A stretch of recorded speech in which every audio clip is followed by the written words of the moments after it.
Hello, everybody. Welcome to PAX Online, and thanks for joining us at this 5 Ways into the Games Industry panel. I'm delighted to be joined by 4 industry veterans, young industry veterans, to talk about the games industry today, to talk a little bit about our experiences, which vary wildly of how we ended up in the games industry, and share just a little bit of input on how the games industry is a very special and unique audience, or a special and unique industry to get into. Just to share a little bit about myself, I'm Christopher Wulf. I'm the publishing director for Romania, a Romanian-based developer / publishing hybrid, those awesome guys. And yeah, let's get it started with a round of introductions. Dylan, if you want to go ahead. Alrighty, I can go. Hi, I'm Dylan Claussen. I'm 16 years old and I'm from Seattle, Washington in the US. And I got into games from this camp called Girls Make Games. It's all over the US and I think outside the US too. And it's basically like an intro course to games for girls, and you like make a game as a prototype. And I've been attending that camp for 7 years now, I think, and it's given me a passion for games that I want to pursue. All right. Yes. Hey, so I'm George Perkins, and I run a company called Super Rare Games. And basically, Super Rare Games specialize in releasing physical copies of Switch games. So we basically help very small indie developers and indie publishers who might not have the funding and the resources to actually make a physical box edition. And we work with them to basically help monetize the game and actually get a physical copy in front of a new audience that maybe they wouldn't have reached before. And I'm 22 and based in London. I'm Henning. I'm 23 years old, and about 5-6 years ago, I joined an indie studio in Hamburg called THREAKS as a high school internship, for a high school internship thing, and then kind of stayed there and ended up working in the game industry. Hi, I'm Limpho. I am the producer and business developer for an indie studio in South Africa called Nyamakop. We make African-inspired games for a global audience. I'm 29 years old, and this is my 4th year in the gaming industry. Yeah. Sweet. All right. Thanks, everyone. I think the most interesting question overall when it comes to young professionals or young teenagers wanting to break into the games industry is how do you even take the first step? Like for all of you, I'm curious, did you ever have a concrete plan of, hey, I wanted to do something in games, or even pursue that as a career? Or did it just sort of happen that you stumbled upon like a camp or an internship or like a full-time position? I stumbled into my full-time position in games.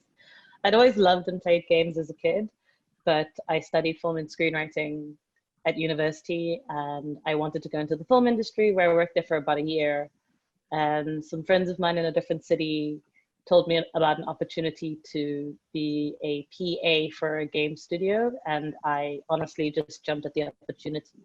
And once I started, I realized that this industry was where I needed to be, and it ignited a huge passion for me.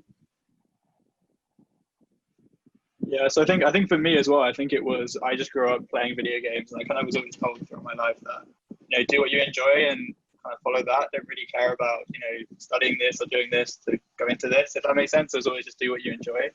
And so when I was about 14, 15, I started making, maybe a bit younger, I started making little games. I used to have projects at school, and I used to make these video games as my project. And rather than writing, a big essay, I'd make a video game and give it to them. I used to always get really bad marks in them because I think the teachers didn't really appreciate that I spent, a very long time doing it. But that was kind of my gateway into that. I just realized that this is what I love, and I wanted to, surround myself with really passionate people who just love video games as much as me. So yeah, for me, it was just always this kind of underlying passion for video games and just wanting to pursue that, really. Henning, Dylan, do you have anything to add? Yeah, for me, it pretty much, I think I always wanted to make video games. So I have always been playing video games, and I was interested into drawing little, stop motion video things when I was, little. And then at some point I started up with friends just making up video games when I was 6 or something. And then with 11, 12 or something, I stumbled over a tool called Game Maker, which lets you click together games without much programming. I don't know, George, if that's the one you also used. Yeah, I use Game Maker. That's what I was not in, yeah. Game Maker. Yeah, I think I think that's what brought a lot of people into games, and then just started making things with that, and then started learning programming and so on. But I think the idea that I want to make video games was kind of always there. I mean, for you, Dylan, oh, sorry, go ahead. You're good. For me, I was also just really interested in video games from a young age because I grew up during like the Wii era, so that was like a big thing for my family. We did a lot of like family gaming. Like we watched my dad play all of Zelda. It was just a fun experience. So I've always been like kind of interested. And then, as I said before, Girls Make Games kind of really made me realize that that was a thing you could do as a job. So from that camp, I kind of, since like even 7 years ago, I was like, this is what I want to do with my life. Like, this is what I want to pursue. And then as we moved through the years, I started realizing like what in the industry I wanted to try to do. And so that was really where that came along. Sweet. Is the games industry something that all of you consider something that you could see yourself even 20 years from now, or something that you're pursuing at the moment and you'll sort of see where things lead to? Yeah, I think just for me, I think I can't imagine myself not being in the industry. I think it's for me so ingrained into it. Like I think it's such a, like for me, it's the idea you come to work every day and it doesn't feel like work. I feel like I've never worked a day in my life. I feel like I'm around people who just love video games and are so passionate about it. So to imagine myself not in the industry, I just can't imagine it really. I think having done work experience at school at different industries, it just was like, that's not for me. You know, for me, I have to walk into work and just have everyone around me who's just as enthusiastic and just wants to talk about video games and stuff. So yeah, for me, I can't imagine that. I'm too far along in my plans for world domination in the gaming industry to quit and go into a different industry. So, I'm kidding, no. I honestly can't imagine being in any industry except video games. I think that it's beyond just being a passion. I think it's just such a great instrument for experimentation and creative growth. And I can't see that same kind of creativity and youth almost of an industry anywhere else. I don't see the point in being in any industry that isn't making games. I don't think it would be as enjoyable, as challenging, or as interesting.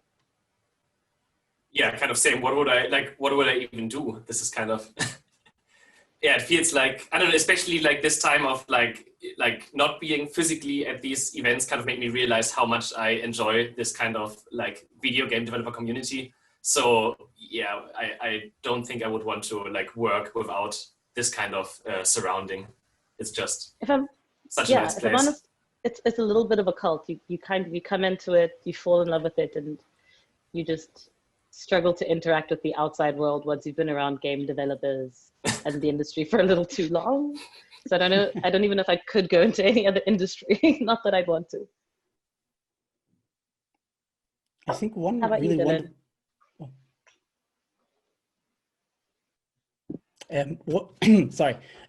very interesting aspect about the games industry as a whole is how connected it is to different forms of entertainment. Like myself, I really would like to get an opportunity to have something to do with the music industry further down the road. But the video games industry being in a form of entertainment that's just interconnected with any other form of entertainment these days, or at least has the possibility to do so, will open up so many opportunities for us further down the road to even experiment in very closely connected industry while never potentially leaving the games industry.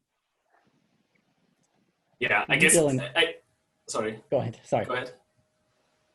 I agree. That's just. Oh. Sorry. Just I think it's just so fun to have that experience to like experiment with like different things, because like as I said, at Girls Make Games, we get to like make the drawings ourselves, like do the art and then do the sound and like do the actual programming, and it's just fun to get to experiment with everything. For potential listeners that don't know too much about Girls Make Games, is there could you maybe share like 1 or 2 sentences about what that camp usually looks like? Yeah, for sure. It's usually like 20 or 30 girls. They have locations all over the US. And it's like a 3-week camp, and the first week you spend like learning about how the programs work, because you've used various programs throughout the years. But like this year we used Construct 3 and we were online. So we spend like the first week learning, and the second week you get placed in teams and you start to brainstorm a game idea with your team. And then the next 2 weeks, those last 2 weeks, you work with your team to make a prototype of the game, which is then submitted to Girls Make Games HQ. And then if your game is selected, then they make it into a like playable game, like a full game, and release it on Steam. So that's fun. Yeah, it's a wonderful, wonderful camp, and overall, over the years, what Layla and the team have built is definitely phenomenal and impressive. I noticed while sort of getting this panel together and just taking some notes on all the individuals here, how there's a certain aspect that I may not have thought about that well in hindsight, is being a good example when it comes to sort of the path of education. As far as I remember, Henning, myself, George, the three of us do not share a bachelor's degree. Is that accurate? No. Yeah, so my highest Yes, education Limpho does. was... Perfect. I don't. I'm saying me too. Oh, you don't? Oh, sorry, my bad. No. Okay. I just My look very education- educated. you do look very educated. You feel very educated. But yeah, I was planning on going to university or college and studying maths. There's a university here called Cambridge, which is like a very big one here, and I really wanted to go there to do maths. And I kind of took a gap year, just wanted to see what would happen in a year, and then ended up never going, just because I realized actually, what does a piece of paper mean when it comes to video games? Like, how does that change my thing? And I think just even now as an employer as well, and I look at, you know, when I'm hiring, I never look. Like, it's almost like a last question in an interview is, oh wait, did you go to university, or did you study something, or what have you done? I just ask it out of curiosity, not as a definitive thing to separate a candidate.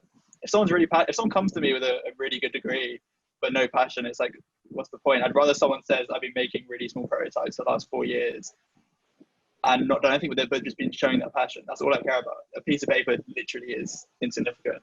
So yeah, that's my view on it at least.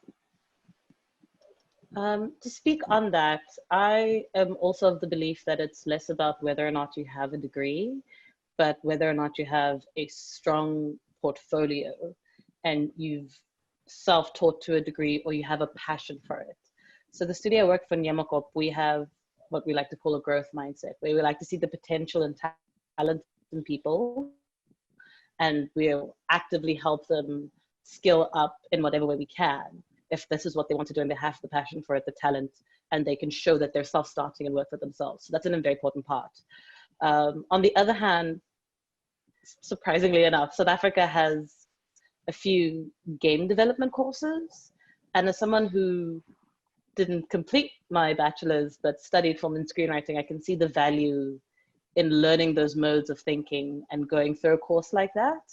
But it's important to know that it's not necessary. It's not mandatory. It can be an additional benefit, but don't stress out if you haven't gone to university for game design. This is a creative industry to a degree. And it's very much about, depending on which part of the industry you want to go into, do you show passion for that? Do you have skills geared towards that? Are you willing to start and learn and work really hard to achieve those goals? And if the answer is yes, then you're more likely to get hired than if you have a fancy smancy degree from Cambridge or Oxford. Yeah, Sorry, for me, I like to dunk on Cambridge and Oxford. Yeah, for me, the situation, sorry. That's how you go.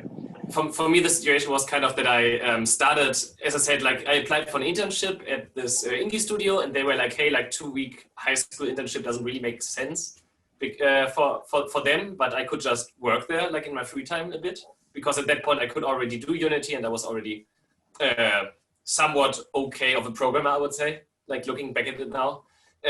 So I basically worked there, like I was at high school and then kind of worked there at the same time. And at some point it was really just, okay, this one thing like is so much more interesting and also, you know, pays money. So I was at some point just like, okay, maybe education is kind of not the path for me. Yeah, and then like at last, like when I was at, I don't know, the first Gamescom, which luckily was during like high school vacation, like high school, like how do you say, like summer vacation? Summer holidays, whatever. Yeah, summer vacation, same thing. Yeah, so basically I was there and seeing all of that and was like, hey, maybe this is cooler than, maybe Gamescom in game industry is cooler than high school. And then kind of, yeah, that was kind of the decision at that point. I guess in hindsight, the only thing I guess you really have to consider is that like getting into the US, for example, if I would want to work for like a US company would be super, super difficult. I mean, it's always difficult to get like a visa outside of like it's always difficult to get visas, but without any kind of like academic background, it's next to impossible, I think. So I guess that's the only thing to consider from my side. And yeah, if we are hiring, then we never. Sorry. You never Go ahead. Sorry, no, I just want to jump into that sort of visa point, which I think is a very good point, particularly if you're coming from developed states or from Asia or Africa. Even if the degree won't get you a job necessarily, it's also a huge benefit to have for visas, as Henning stated. But also if you know, a lot of the industries in the developing nation are still growing, so we don't have the capacity as of yet to take in all the graduates. But you can get game adjacent degree jobs if you do game design or if you do computer science, and still be able to work on games in your spare time and find a way to turn it into a career long term, versus expecting that straight out of university you're going to end up at a gaming studio necessarily. It also depends on where in the world you are for you to make that decision as to whether or not it's beneficial to study. Because I mean, you do make a lot of contacts as well. And I think networking to a degree is an important part of the gaming industry. Yeah, I guess find those spaces, even if it's not university. I guess studying also just gives you, I mean, if you study games, then you just have 3 years where you are expected to learn about making games. So I guess like that just is a lot of time that you can use. So I definitely don't want to say that it's a bad idea to study or discourage anyone from that. And I mean, in Hamburg, where I live, for example, the university has a games course and they basically spit out 1 indie studio per semester on average, I think. So that's really cool. All those people definitely made the right decision. But for hiring, it's not like you hire people because of a degree. Yeah, but I think as well, I guess I can't talk from first-hand experiences, but I guess you meet other like-minded people, and that kind of networking is really good. I think just from my experience living in the UK is, you know, it costs £9,000 a year to go to university, which is just extortionate. So that's, I think, again, one of the reasons which didn't encourage me to do that. I think there's no rush in life to do things. So I think if it's not a massive financial burden, then I can see the benefit definitely. I think the point that we're making is it's not needed. I think if you can show passion in other ways and show experience in doing things and teaching yourself and just a general love for video games, then I think that always goes further than having a piece of paper. With that said, I still think I think you can do both and still do very well. But yeah, at least that's my perspective on things. I'm trying really hard not to go into a rant about how a lot of games courses don't focus on production and a lot of the business aspects of game design, and it drives me crazy. So if that's something you're really interested in, a games degree may not necessarily be the best thing. It's also about figuring out what it is you want to be doing in gaming and how you can get the best experience for what it is you want to do within the industry. Yeah. I think an interesting point on that as well. I think the video games industry has so many different career paths. It's not just about making a game. It's, you know, making a game itself has so many things, but then the extra parts. My experience has always been in kind of publishing and sort of production and marketing, and those things are not necessarily things you traditionally think about a video game. It's, you know, even, you know, things like, you know, community management, QA testing, all these different things that you just don't consider are just all different career paths. And I can imagine, I haven't done much time looking at kind of game design courses, but I presume they're not very touched on. So yeah, I completely agree. I think, you know, game design and making a game is such a, you know, is a massive fundamental part of the industry, but there are these other things that come out of it that I think are all, you know, extremely good careers as well. Yeah, I think so as well. I've started taking to referring to myself as a game developer, because while I'm not tech, I don't code or make art, I'm still like, production is still a vital part of creating the game and ensuring it gets out before you run out of money, or that you have money to make it. So I think it's also really important, as you said, to highlight the different career paths within gaming and the different ways in which you can access the industry, get involved in the industry, and make a full career out of it. I think you're bringing up a very interesting topic, especially on how to figure out where your space in the games industry may be. with Dylan. Sorry for going back to you, but I think you may have a very interesting perspective on this since you're still in high school and figuring out if the games industry may be something you want to pursue later on, and if so, in even which direction within the games industry you may want to pursue, since it has such a wide spectrum of jobs. Is that something that either throughout your personal life or throughout the Girls Make Games camps you've been able to get a better understanding of? Yeah, actually, I've been spending a while trying to figure out like where in the games industry I want to go, because I do know that I want to work in the games industry. And like this year specifically, I took a AP Computer Science course at my school, so that kind of really like we learned a lot of like programming knowledge, and that made me really excited. I liked programming a lot, so that's probably where I want to go, because it's just like fun to like have things work, because once they work, it's just like wow, and like even if they're not working, it's fun to like try to figure it out and get there. But yeah, and it's been a long time to try to like figure out like where in the industry. And like I don't know, I get promoted like colleges a lot, like that's something I get told a lot, like you need to go to college, like you need to do this. So it's like cool to hear there's like other options too. And like it's also cool because since like making video games and like programming and like art and like game design is such like an online thing, because it's like video games, there's a lot of online resources too. I've learned like just communities online and like YouTube, so it's cool that there's so many places to learn as well, and that's something I've been exploring too. That's a perfect transition. So about networking and communities, especially during times like 2020, where all of us have been stuck at home, the pandemic is still ongoing. It'll, well, very much likely will still be ongoing once this panel is published to during PAX Online in September.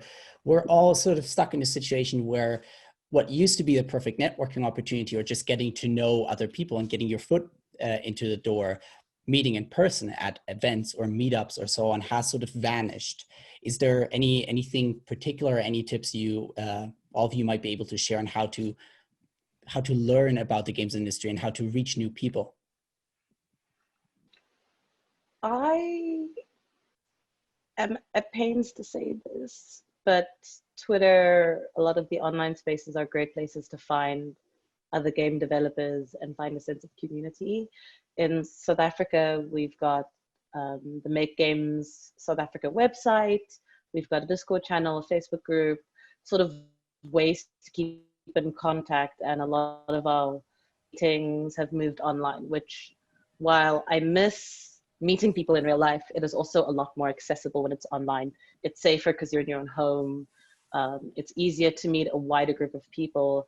And I know for me, I've definitely gained access to a lot of opportunities because events are online. So you no longer have to worry about flight tickets and hotel stays and traveling around a lot, which makes it a lot easier to connect with people.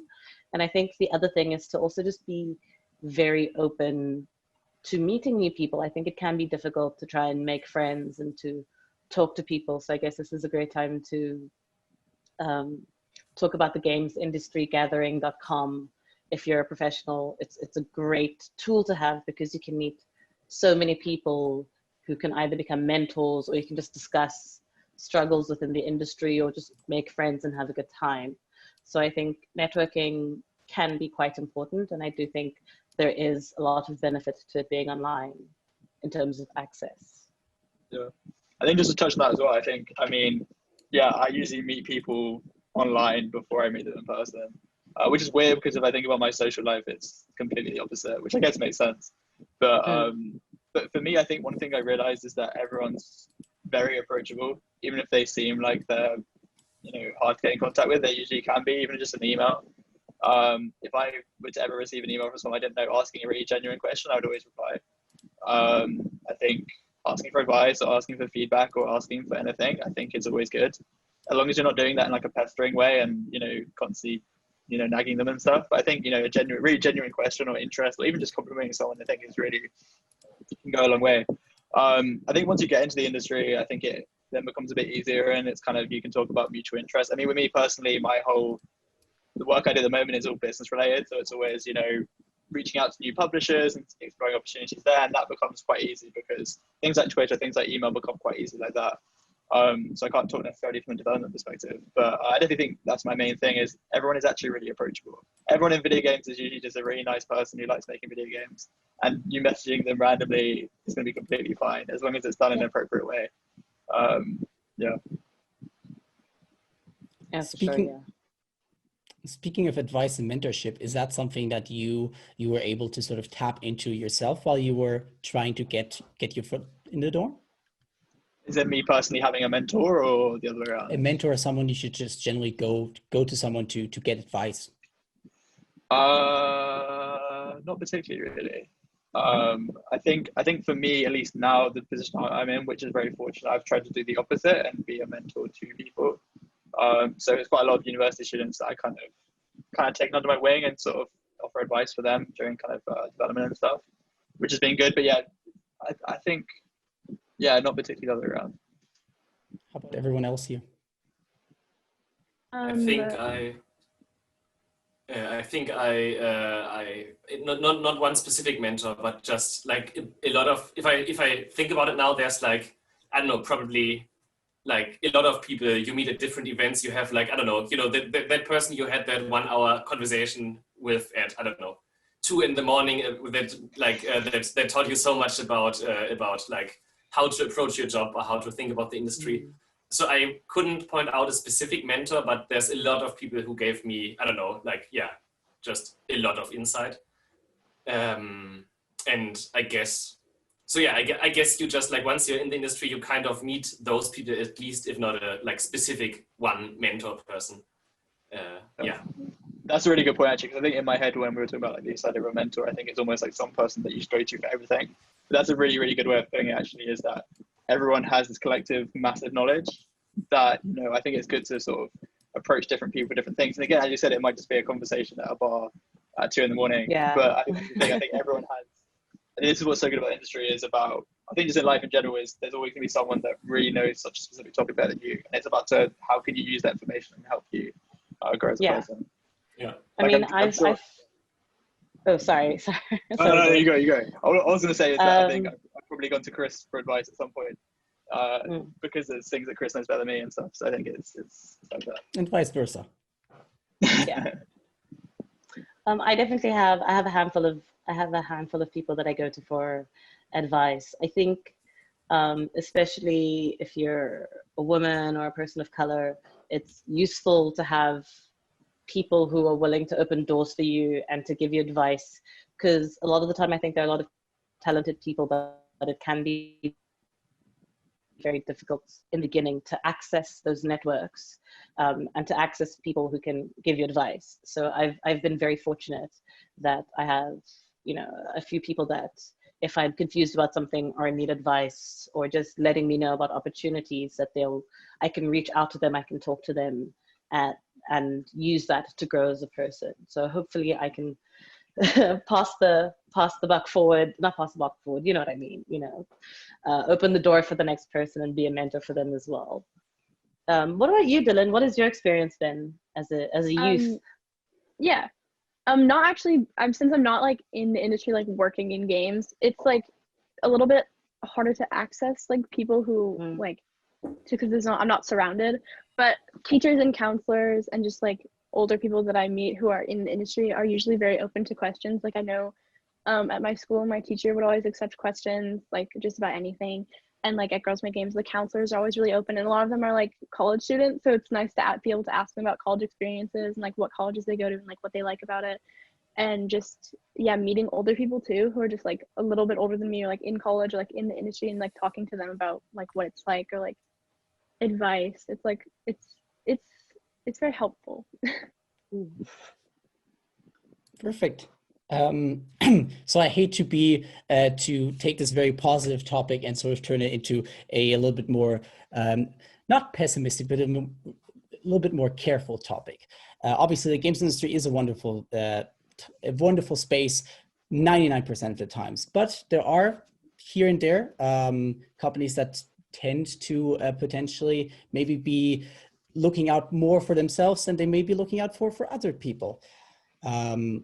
How do you make sure entering the industry, especially that you're getting something out of an opportunity, no matter if it's a job, an internship, as any form of opportunity, without just being taken advantage of, even in the worst case? If a studio says that they are like a family, run away, run far, run fast, change your name. So I think the thing to be aware of is that for a lot of us, making games is something we're very passionate about, and it's something that we care deeply about. And unfortunately, there can be studios that can take advantage of that and make you work for much longer than you ought to, than is healthy for you.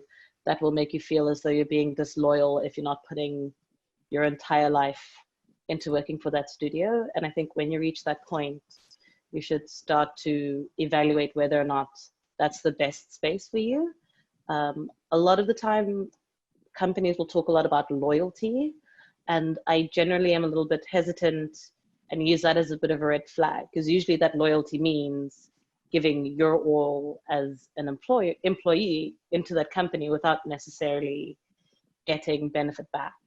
I think that it's important that wherever you're working, you're ensured that you're being treated well, or at least as reasonably as possible. And if that's not happening where you are, even if you love the project, consider going to other places. You don't have to stay at one place forever. One place doesn't own you, doesn't own your talent.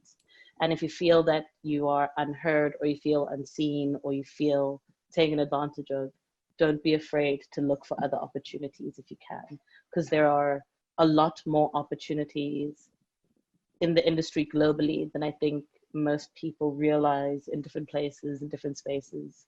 So yeah, if they say that it's just like a family, you're not. It's like that toxic, terrible family that you never want to visit at Christmas. It's like that family.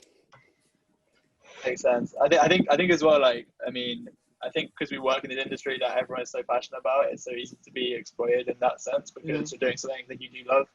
I think the best example is, you know, something you can see in AAA companies, you know, that almost expectation to work longer hours and to do more, because, and then you kind of almost justify it in your head because, oh, I do love doing this, I do enjoy it. So you kind of, I think it's important to always, with any job, to separate that time for yourself and time for working.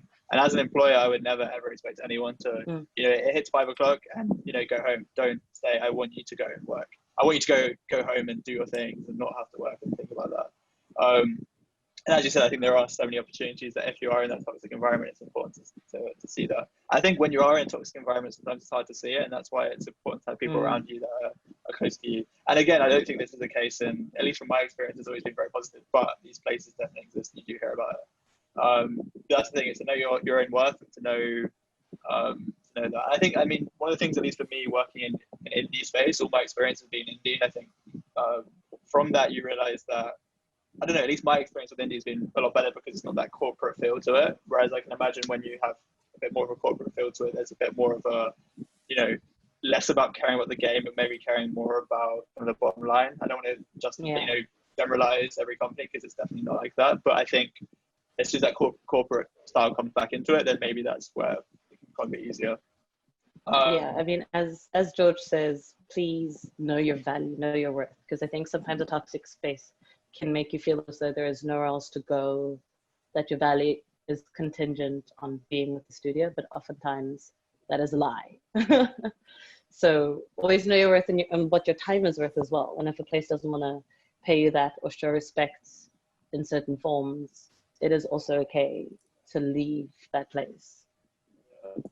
I must say, you go. Sorry.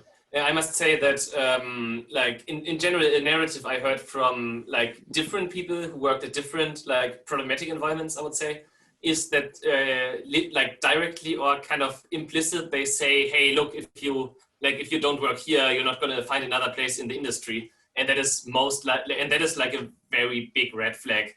And I mean, of course, it's also completely pointless, because if you wouldn't get a job anywhere else, why would they have hired you in the first place, or why would they keep working with you? But in general, it's just like, yeah, it's like if somebody implies, look, if you don't work for me, you won't get another job, then definitely run and get out of there. something that unfortunately goes perfectly hand in hand with that is imposter syndrome. And it's something that throughout my entire career, I've been dealing with. Even to this day, it's something where every once in a while I just sit there and I'm like, oh, wow, this is like, maybe it's all just a stupid dream and I have absolutely no skill in what I'm doing. How do I deal with that? Is that something that once in a while you have to deal with yourself? Yes. yes, definitely. Oh gosh. I'm still not entirely sure what I'm doing on this panel or any panel, or why people ask me to do talks, why people come to my talks, or I just, the imposter syndrome feels like it's less, when do I have imposter syndrome, and what are the few times I can count when I felt like I belonged somewhere, like I should be somewhere. I am a big advocate, if you can access it, I'm a big advocate for therapy. I think therapy can be very beneficial, even if it's just around work and how you feel about yourself.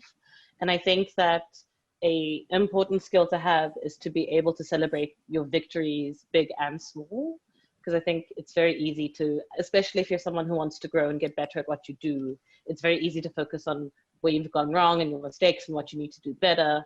But it's also important to take a step back and go, hang on, even if I made this mistake, I did other thing incredibly well. Of course, people want me on their panels and doing talks. I am gorgeous. You know, it's about finding,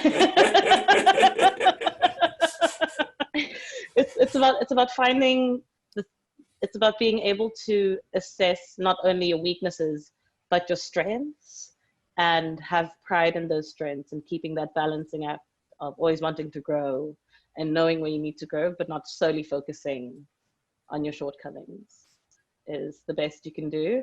And then if you can't do that, then you just have to fake it. You just have to push very hard to convince people that you know what you're doing, or have a mask that shows that you're a confident person, like right now. Firstly, you definitely belong in this industry. It sounds like you're doing some amazing stuff. So yeah. Everyone here. Yeah, I was gonna say everyone here. I'd say my perspective on it was definitely, I think I experienced it when I got into the industry when I was 18. And I think my age always felt like it was something that hindered me. It always felt like I would talk to people and they would almost look down on me because of my age. And I think it got to this point where, especially like, you know, I was 19 at GDC pitching to sort of quite big publishers, and it was always quite daunting. It's like, you know, these are kind of very corporate people and I'm here, I'm just some kid that has video games.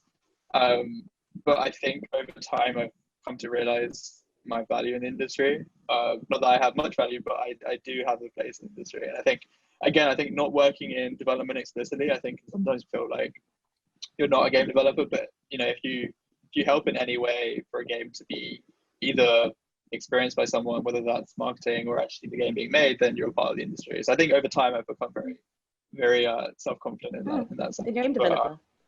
Yeah, exactly. We're all game developers. I think, sorry. No, you go. No, go ahead.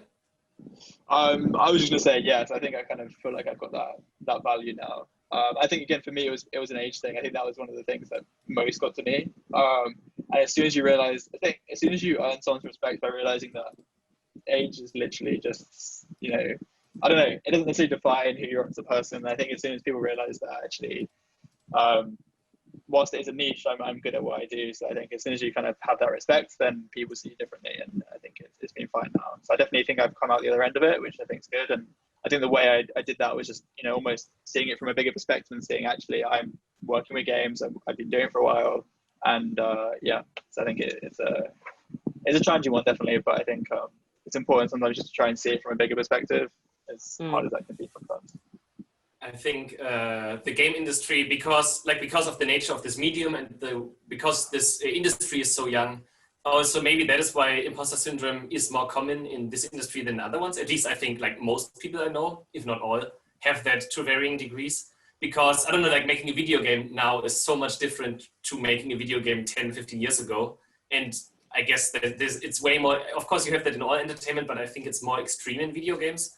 And I mean, nobody, like, I don't know, like nobody has made Souls-likes for more than 10 years. Nobody has done this all their lives, kind of, like, you know, just as an example. So I think like everybody is at least somewhat new to any topic they work on, I would say, because technology and the game design and like the market is changing so rapidly.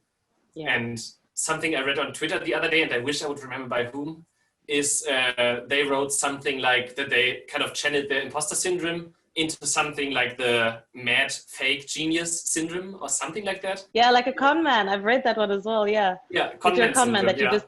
it's great. You're fooling everyone. No one knows the truth. Yeah. You're a lot worse than people think you are, but look at you go. There's that. Look, I will also say that, you know, unfortunately, we're still in a place where being a woman or queer or a person of color can make you feel even more of an imposter, because I don't think we've reached parity within the industry yet. Unfortunately, not even in South Africa. I always say there are more white men named Ben than women of color in my industry, which is unfortunately a very accurate statement, as funny as it is. So that can also feed into it. But I realized very early on that no matter what the demographics, nobody can welcome you into gaming. Nobody can give you that gamer or game developer card. You just have to enter the space and act as though you belong there, because you do, because this is a space for everyone. And if you're working in this industry or doing anything within the industry, you belong here, it's your space. No one gets to take that away from you or welcome you or kick you or gatekeep it from you. It's yours. Just own it and take up that space. 100%. People will love it. Agree. Yeah. Dylan, did you want to add anything to the imposter syndrome question? Yeah, sure. I mean, in a school environment, it can feel like a little bit different too, because like you're surrounded by people who are at similar levels sometimes. But also, like, I tend at my school, like grades and like pressure is just a lot sometimes, like specifically just there's a lot of pressure on us all the time. So you definitely feel that a lot, and it's a little hard to just see everyone around you, because there's a lot of people in my school who like are really far ahead. So it's like a little intimidating sometimes. So in like a school setting or like a learning setting, I feel like it's important to, like, of course, realize like when you're falling behind, and like don't be afraid to ask questions and like talk to people and be like, ask questions and like try to learn more. But also like don't be super focused on like other people, or like place your worth on your grades or like how well you're doing in school, because like of course like that can be important, but it's definitely not like a defining trait, and like your grades do not define you as a person or define your worth. So like I feel like that's really important to remember, because I certainly struggle with that a little bit. So it's an important thing to realize, because it can be really hard to get over. You're so wise for a 16-year-old. I'm so impressed. I would just to add, oh my goodness. I feel so terrible about who I was at 16. Same. Just to add on to that, Dylan, I think that's really good advice. I think a thing that I came to accept, and I think that a thing that I find really freeing, is there's always going to be someone better than you. There's always going to be someone taller than you, skinnier than you, prettier than you, smarter than you, a better producer than you, a better game dev, further along in their career, much younger than you. There's always going to be someone better than you, and that's fine, because you're not in competition with other people in that sense. It's not about there being a roadmap to life and you have to reach X amount of goals before you reach Y age. You're on your own path and you're figuring it out yourself. And so what matters is being as true to yourself and as kind to yourself as possible. I think when dealing with imposter syndrome, that's vital, is that it's very easy to be understanding to what other people go through, and you need to give that same level of understanding to yourself and not worry too much about whatever it is everybody else is doing. Can I throw in one more thing I'm about... wise now. Now I'm wise. Can I throw in one more thing about like being like young, I don't know, 18, 19, and like going into meetings and stuff like that? My experience talking to some industry people like now a few years later, it's because like when I was 18, I think I looked more like I was 14 or something. And I think at least some people who I over the years became friends with later kind of told me that, you know, they were like, hey, there's this person and he looks like he's, I don't know, he's in a meeting here, he looks like he's 16, but that doesn't make sense. But that probably means then that he just looks young and is like 28 or something. So I think, I don't know, I think like a lot of times I don't know, like if people think you need to have a certain age and to be in a meeting like that, then people often like think, okay, then by that logic, that person is at that age. So I had that, I don't know, I had that a lot, that people just think then that you're older because yeah, or they think young people can pitch to major publishers and then it's also cool. I fully agree. Oh, go ahead, Limpho. Oh, no, I was just agreeing. I was in a similar situation where for the longest time, even these days, like people, maybe I don't look like 14 anymore. I think like I'm reaching like 15, 16 level, which is good. That's something. I was about to say you look 16. Thank you. Perfect. See, it's getting better. But for the longest time, like in meetings, especially back when I was working with the Indie Mega Boost, people always thought like I was, I know, someone's nephew or something like that, just sort of tagging along and having a good time. At the end of the day, like being at a young age in the industry also opens up such a big opportunity to impress other people. Not that that's relevant at the end of the day, but I think in no matter which age you enter the industry in, there's always a space for you. It's a very open industry. It comes down to what we talked about earlier on. It's about passion and wanting to work in games, and not about how young, how old, how experienced you may be when you first enter the games industry. There's plenty of examples of folks that sort of worked for the longest time in tech industries where they may be able to even make more money, which is unfortunately still reality of video games, or not necessarily competing with the high level tech industries. But at some point they maybe realize, hey, this is not for me. I would rather work on my passion project or for something I really have passion for, rather than make huge pots of money at the end of the day. Impostor syndrome generally is, Limpho, yeah.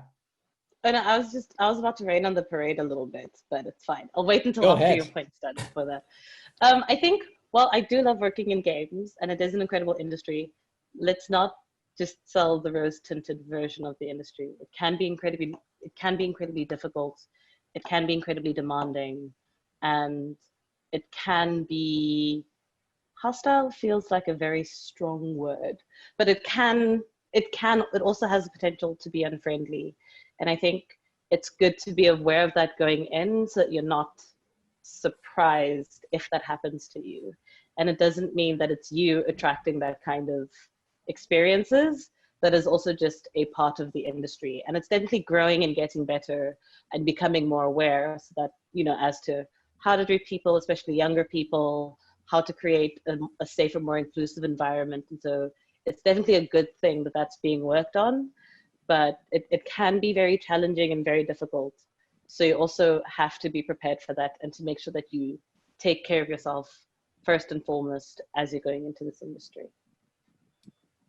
Very good point. Debbie down and done. Since we're now in the last 15 minutes, I wanted to sort of like open up the floor to have a little bit more of an open conversation. Is there any advice, one point of advice that you would that you would have loved to have received back when you were first trying to enter the games industry, that could have helped you, could have just been a warning, or overall just something valuable to know when you first took that leap of faith? I think I just gave my advice. Fair point. Also, at some point, you're probably going to make a horrific mistake and fail terribly. It's okay. Everyone does. Nobody knows what they're doing. And just enjoy it, keep learning, keep growing, and trust in yourself. No one has any idea what they're doing. It's okay. That's a good life advice as well. No one actually really has it all together yet. I think from my perspective, again, it's about everyone in the industry has all their different insights into things. I think it's so important to use who's around you and to use, the amount of times I ask for advice. I mean, I'm still obviously very young and still growing as a person, but there's always someone out there who has a different perspective on things. And it's so important to use that information. Just not take yourself too seriously as well. I think my whole mentality, I take my life is always very, I don't know, just try and enjoy it and not to take yourself too seriously or get too bogged down by that. But yeah, definitely I think use who's around you and use that information around you. And there's always someone out there who's gone through an experience that maybe you haven't, and it's important to take that in and take their perspective into account. Whether that's I don't know. I think that's my perspective on things. I say that phrase way too much. Sorry, I keep saying that's my perspective on things. I just realized I keep saying it. Sorry, but that's my perspective on things anyway. Sorry. I think one thing is that I guess if you start like making your own game, start out as a student team or just like as a hobby project to make to make a first game. Don't necessarily expect that first game to be a huge success, and don't necessarily spend 5 years on that first game, but make a bunch of things, make small things, and kind of grow as a developer to just learn how things work. Go to game jams. I guess that's a important one. Game jams, online or offline. This year probably only online. Make a game in 48 hours with alone or with, I don't know, new people you met or with friends, and just afterwards you have made a game, and then you have made one more game, and after, I don't know, 100 games you will start to figure out what you're doing. Maybe, I didn't yet, but I guess that's down the line somewhere. Yeah, exactly. That's talking.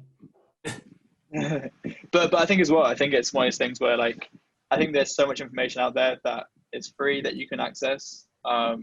If you've got a laptop, that's effectively all you need really. You can go online and you can find all these resources to make games. The same way me and Henning were talking about earlier about Game Maker. Like literally, Game Maker was free. I downloaded Game Maker and I just started playing around with it. My art was terrible. Everything it was terrible, and I'd spend an hour making a game and get bored of it, and then just move on to something else. And then I'd spend a week doing something and then move on to something else. But that experience is so cool. Just that kind of very quick kind of prototyping and just. I think this is the thing. I think there is so much information out there. And if it's accessible to you, then, I mean, it is accessible to you if you have the facilities to obviously have a laptop and have internet connection, which I know I take for granted, I think, as well. But if you have that stuff, then you can go out there and you can find so many tutorials on whether it's Unity, Unreal, Game Maker, or whatever other engines there are and stuff. You can literally just get access to it and find a YouTube video and watch someone talk you through how to start making a game. So I think, if you are hesitant and sort of want to get into things, literally just jump straight into it, start making a game.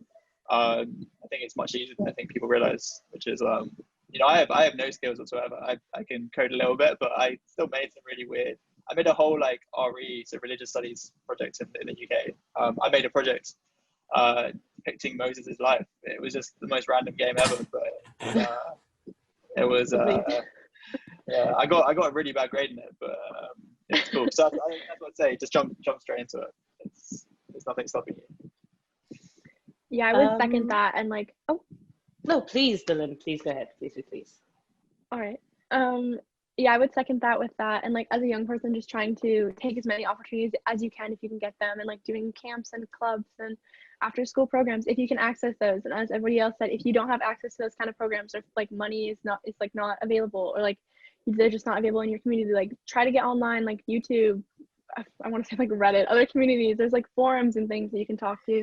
You can, as you said, email professionals, talk to them, and just like try to consume content and meet people is another big one, as we were talking about earlier, like getting networking, so meeting people, like just trying to learn as much as you can, and like just understanding what's happening, I feel like is a big thing.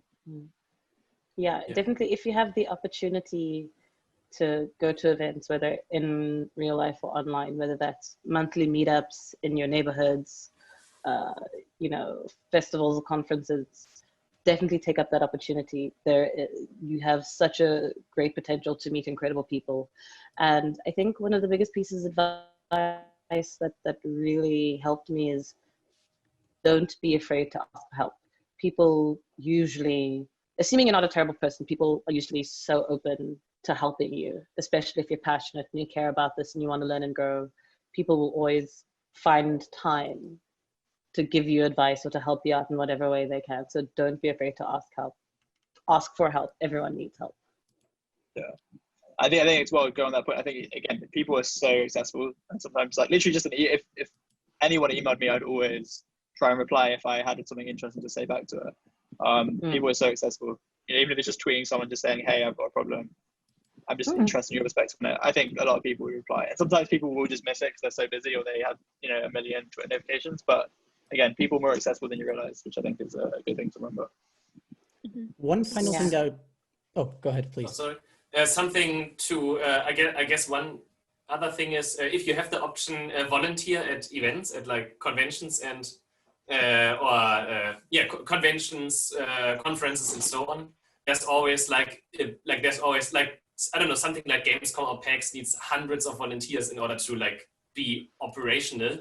And and as one of those, you are at the event, and then you will have the option to go to all the events and talk to all the people and so on. And that's how I don't know, that's a good way to get this initial kind of like circle of like game industry people, and then from there on, it's kind of, once you have that, it's like make things a lot easier.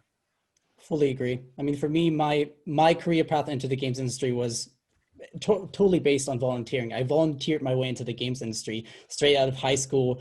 Met my first employee sell me games out of Munich at like a Gamescom. Then a week later at PAX, and they were like, "What's this 14-year-old kid doing on two sides of the Atlantic?" Well, I guess he's passionate. And the one thing I want to say about volunteering, since there's more and more events than ever, and since there's more and more events that very much rely on volunteering to actually be able to pull it off, is it always needs to come with something in return for yourself. Volunteering is fantastic, and many organizations simply cannot afford to pay volunteers. PAX Online, or PAX, is a company with their enforcers on the show floor, luckily do so these days at all of their conferences, as far as I'm aware. And I think that's a great development, but it's understandable that that's not necessarily a possibility for everyone. And that's fine as well, as long as companies on the other side of the spectrum make sure that the volunteers that are offering their free time to them at the end of the day will get something in return. I think a phenomenal example is the Indie Arena booth that does so many things for their volunteers, anything from food and drinks, from networking opportunities, pitching courses. I've been a volunteer for them for many years in my early years in the industry, and they're one of the very good examples of how to do things right for people offering their time. Yeah, I think as well, I think it's such an interesting point, because I'm exactly the same when it comes to either volunteering or doing something for free. It's so important to know your value of your worth and make sure that you're getting paid in some way. As you said, it might not be monetary. I think it's so important for that to happen, because otherwise we create this precedence in this industry where people just do stuff for free and get exploited for that because it's a fun industry.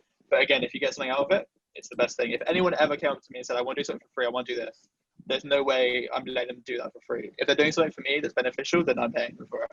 And again, as you said, sometimes that's money, sometimes that's about opportunities. I mean, personally, I'd always pay them just because I'm in a situation where I can pay them.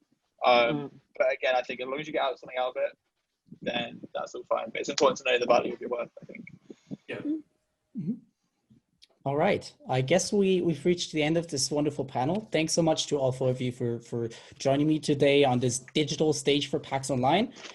We've done our closing words so far, but as sort of like a final round, if you want to tell people how they can find you online, your websites, your Twitter handles, if it's not online, just anything that you want to share as sort of like a closing statement. We have 3 minutes to fill. So let's start alphabetically again, and then go from there. Again, I'm Dylan. I don't really have I do have social media, but I'm not really I guess I don't know, but I don't have that kind of social media. But I would just say, as I said earlier, don't be afraid to talk to people, meet people, ask questions, just follow your passion and see where it takes you, and try to take opportunities when you can get them, and just learn. Learning is a big thing, I feel. Yeah. So my company called Super Rare Games. So superraregames.com is our website. We always sell sort of indie Switch games, always stuff going on there. My Twitter is Super Rare George. I usually just tweet random things occasionally, every month. And usually it's very nerdy video game stuff. But if you want to follow me for that, then I guess come and see me there. But yeah, I'm not a big social media person. Yeah, my Twitter handle is Henning.